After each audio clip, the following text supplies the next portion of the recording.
The Oscar Awards 2024, that took place last week, was dominated by the Christopher Nolan's movie, Oppenheimer. The movie won 7 awards, including the Best Movie, Best Director, Best Actor, etc.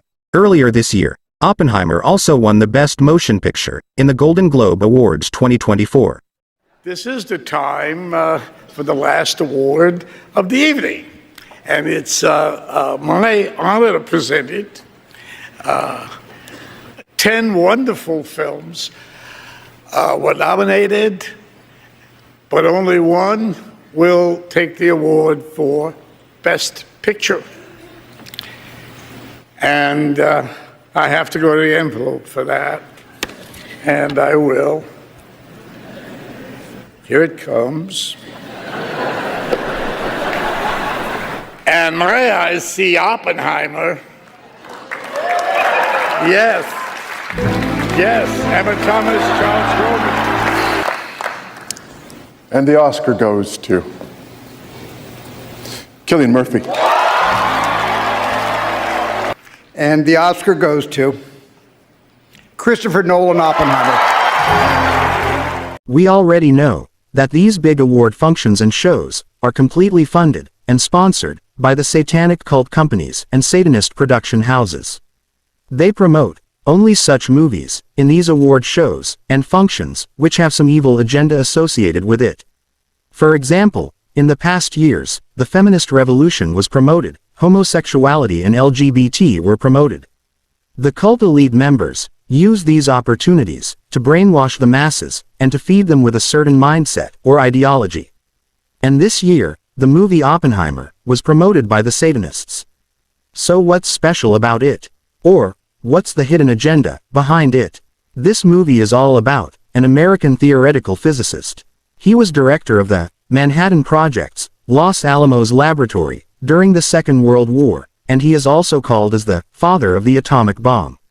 We already know that the major technological revolution that has taken place today is a result of a combined work of humans and jinns that are working for an agenda under the influence of Dajjal the Antichrist. The atomic bomb was no different. Julius Robert Oppenheimer was a senior member Freemason and was also associated with cult Illuminati groups. Julius Robert Oppenheimer comes from a well-known German Jewish family. His parents were also members of these satanic cult groups. On record, Julius Oppenheimer has said that he is into depression during his Harvard College days and he gets weird dreams. Such dreams where he could contact demons and the demon whispers words into his ears.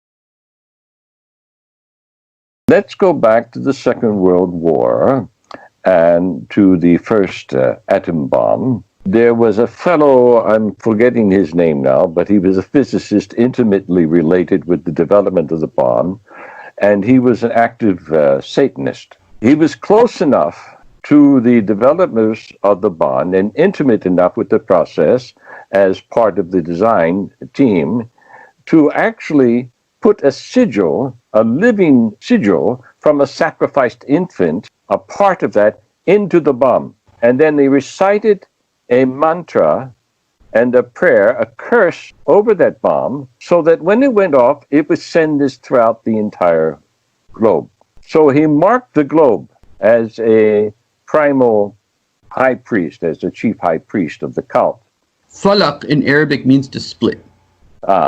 Which is very interesting. So, قُلْ أَعُوذُ بِرَبِّ الْفَلَقِ, I seek refuge from the Lord of the one that allows things to split.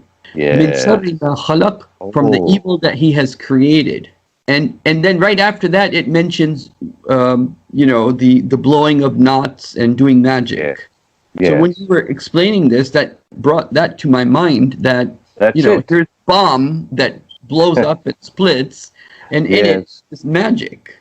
And so when we talk about this thing, I brought that example up because that is what's taking place now, but on a more magnified level and on a more intense level, because these electromagnetic fields and frequencies with which we are bombarded are fragmenting our electromagnetic being, okay, and cutting us off from the grace of Allah subhanahu wa ta'ala.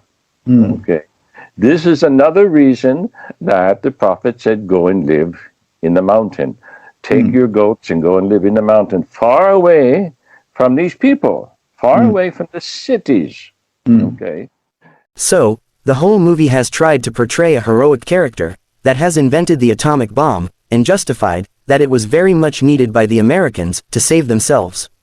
Today, with Russia-Ukraine conflict, and with the Israeli genocide of Palestinians, and the Taiwan-China face-off, etc., we are standing at the brink of the next world war, which will be a nuclear one. The Zionists and Western Satanists know that Russia or China will never fire the nuclear missiles first, so they are building up a momentum, or a situation, where using nuclear weapons to save their country from a so-called threat will be justified and celebrated. They are feeding the mindset of the people, and brainwashing them, without the masses knowing about it. The Zionists and Satanists have been using the false flag operations upon themselves, through which they could accomplish their goals, and 9/11 was a perfect example for this. They are giving us the signs that we are standing right next to a nuclear world war, and we must obey their orders to indulge and participate in such a war. Malhama, or Armageddon, is coming.